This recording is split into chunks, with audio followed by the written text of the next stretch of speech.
My name is Lauren Brown, and I will be giving you a brief overview of fluency disorders, particularly stuttering. What is a fluency disorder? It's when a person's speech is abnormally halted or disrupted. The first thing you have to understand is that everyone struggles with fluency occasionally. There are things called normal disfluencies, which are just pauses in speech. When you revise something you just said, because you said it wrong, that's a normal disfluency. Everybody does it. It's not a big deal, nothing to worry about. Like when you're trying to talk too fast. Exactly, like me right now. A person with normal speech, however, can usually control their speech fluency with little to no concentration, because these normal disfluencies don't hinder them. They don't hinder them from correcting their mistakes, and they don't really make them stop talking or pause in, what they're saying. They just finish their thought. For a person who stutters, on the other hand, these instances of disfluency are much more prevalent, and they occur much more often. Patterns emerge. People who stutter might stutter more in front of their friends and family, or they might stutter less in front of their friends and family because of familiarity. They could stutter more in front of people they don't know because of nerves. Now, there are several different types of disfluencies. There's one-syllable repetitions, which is he hit me, which is, it can go on for a very long time. There are sound repetitions, like when somebody stutters on the word pee, like pale. There's syllable repetitions, which is like bet. Somebody's trying to say the word bet.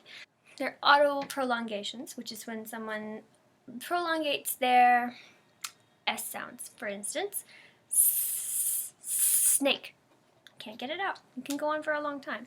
There are also inaudible prolongations, where somebody, for example, with the word snake again, ache. Now, within a single word, there can be more than one type of disfluency. This is called a cluster disfluency. Take, for example, mommy. Mommy. See, there was both a one sound repetition and a prolongation, audible prolongation. You can have a cluster disfluency. It happens. Now, aside from what you can hear in a person's speech when they have a fluency disorder, there are things you can see. These are called secondary characteristics. Sometimes people who have a stutter will jerk their head, or they'll have long pauses, or they will blink excessively when they are trying to say something, but it feels like it's blocked in their throat. In many cases, people who stutter are completely unaware of this. When you're talking with someone with the fluency disorder who has secondary characteristics, sometimes they can appear like they're having a seizure or something is happening to them and they don't even know that they're doing it.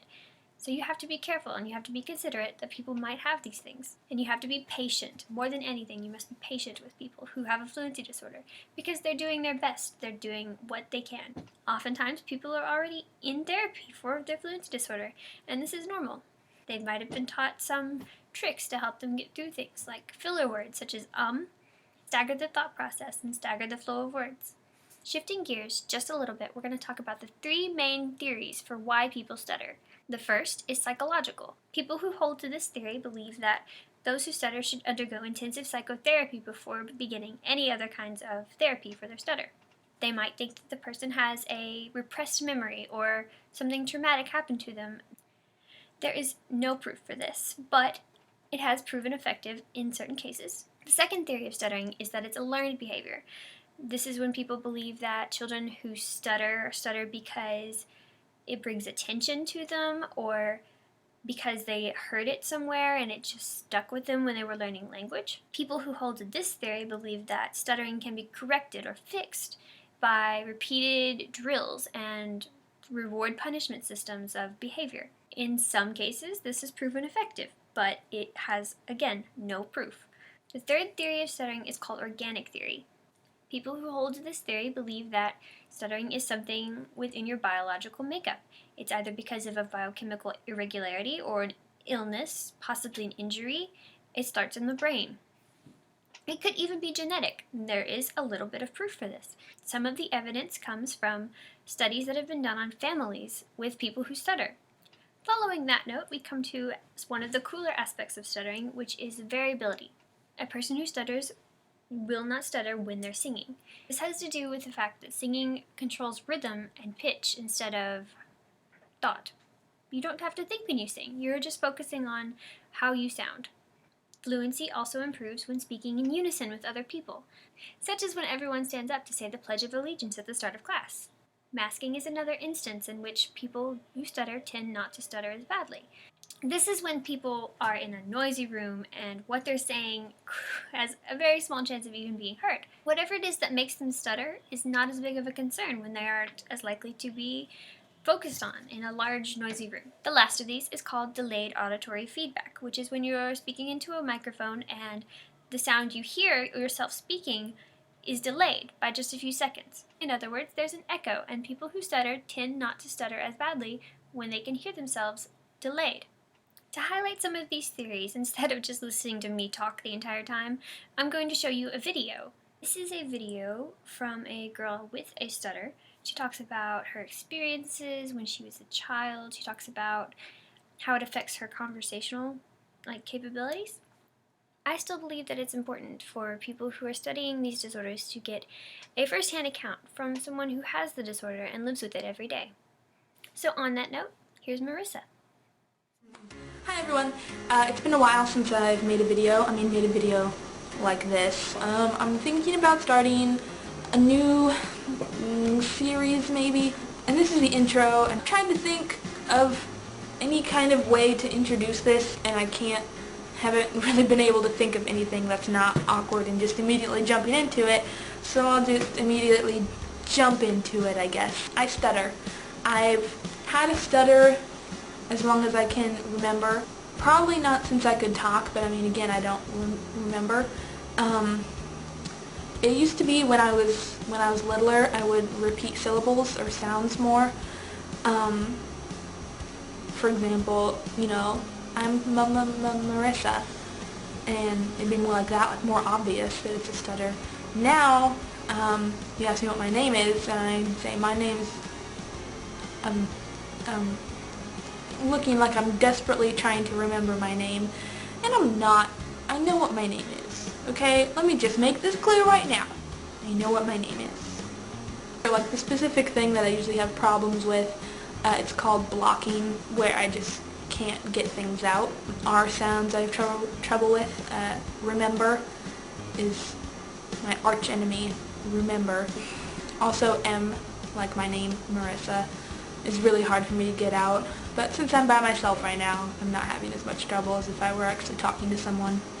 A lot of times people don't really know because just I'm friends with them, and I hang out with them outside of class, and they've never really seen me do it before, or the only thing they've seen me do it is it just looks like natural stuttering, or just like I've forgotten. I confess that I pretend that I forget. Most of the time that I have this problem is I just pretend that I forgot what I was going to say. And that's partly why I'm making this video, I'm just trying to be honest and just tell people that I stutter, and I feel like, yeah, I need to start telling people and stop pretending. So as you can see, people live with stuttering and they get by perfectly fine.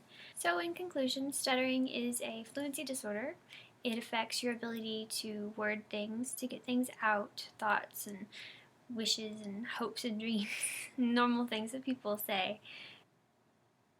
You should never treat anyone differently for the way that the way they're able to speak. You should never treat anyone differently, regardless of how they're able to communicate with you, or how their voice sounds, or whether or not they're fluent, or whether they pause. We have to expand our knowledge base and learn about these disorders so that we can help people who experience them, and also so that we can continue to treat everyone with fairness, kindness, and to be advocates.